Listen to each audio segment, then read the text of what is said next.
mídia é estudada nas escolas inglesas desde os anos 60, e já naquela época, os educadores se guiavam por dois princípios. Primeiro, não há como o professor ensinar de verdade se não tiver uma compreensão profunda da importância que os meios de comunicação possuem na vida dos seus alunos.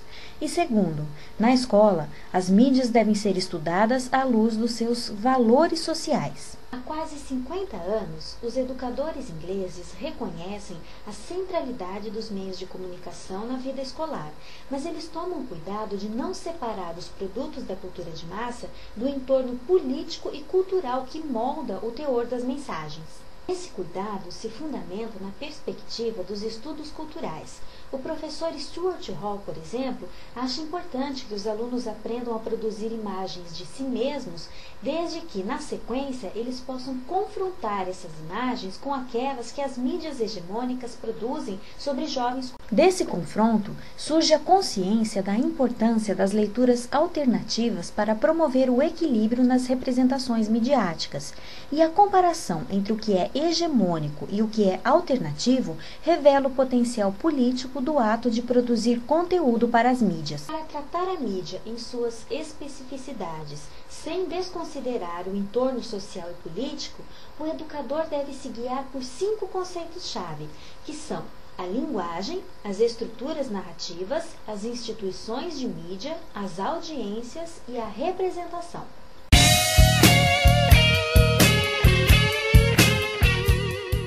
Antes de mais nada, esse conceito se fundamenta no fato de que é a linguagem que produz significado, e não uma autoexpressão livre de qualquer constrangimento.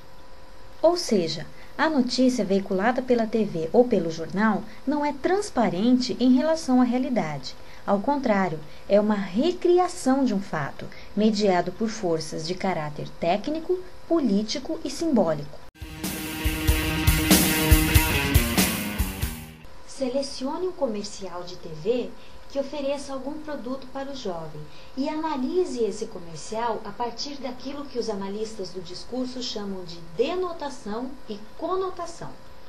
Primeiro, faça uma descrição detalhada dos elementos que compõem a imagem.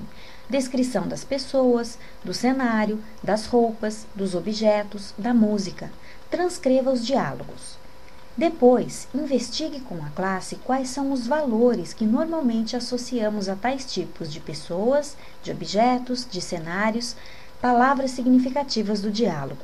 Por fim, faça um balanço do tipo de significado que foi criado no anúncio e quais foram os recursos de linguagem mais importantes para criar tal significado.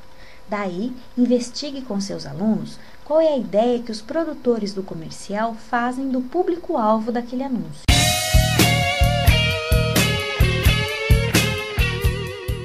Na mídia, a ideia de narrativa está ligada ao conceito de endereçamento, isto é, ao modo como o teor da mensagem evolui em função das intenções do autor e das expectativas do público. Escolha 2 filmes de gêneros bem diferentes, tais como a comédia e o horror. Exiba os 2 filmes de modo alternado.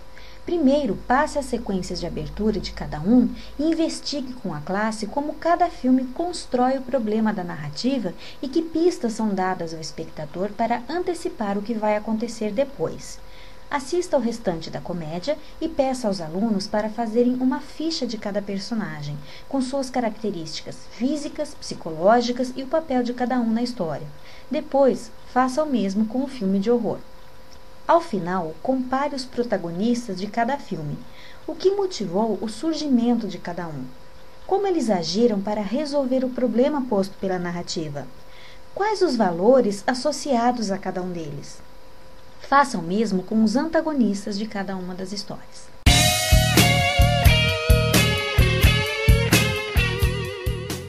Raymond William foi um pesquisador inglês que ofereceu uma definição muito didática para o termo instituição.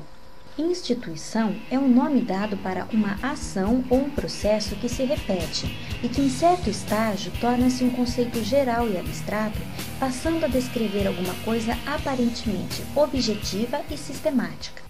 Quando adquirem aparência de objetividade, as instituições se tornam ideológicas e cabe ao pensamento crítico refazer o percurso histórico do processo inicial à abstração. É isso que acontece com a imprensa, que tem forma material objetiva, que são as manchetes de jornais que lemos todos os dias, por exemplo. Entretanto, essas manchetes são produzidas por processos ideológicos introjetados pelos jornalistas, na medida em que eles devem aprender as rotinas de produção para poder trabalhar todos os dias. Junto com o professor de História, pesquise com os alunos a conjuntura de fatos que levaram à eclosão da Segunda Guerra Mundial. Analise esses fatos e simule a edição de um suplemento jornalístico especial sobre a Segunda Guerra. Quais fatos teriam mais apelo e mereceriam mais destaque? Quais fatos teriam menos apelo e mereceriam menos destaque?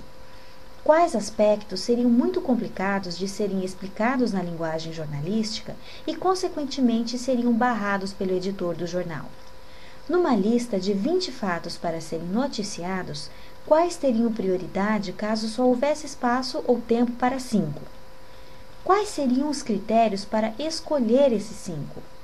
Quais seriam as consequências para a compreensão do fato como um todo com a exclusão dos outros 15?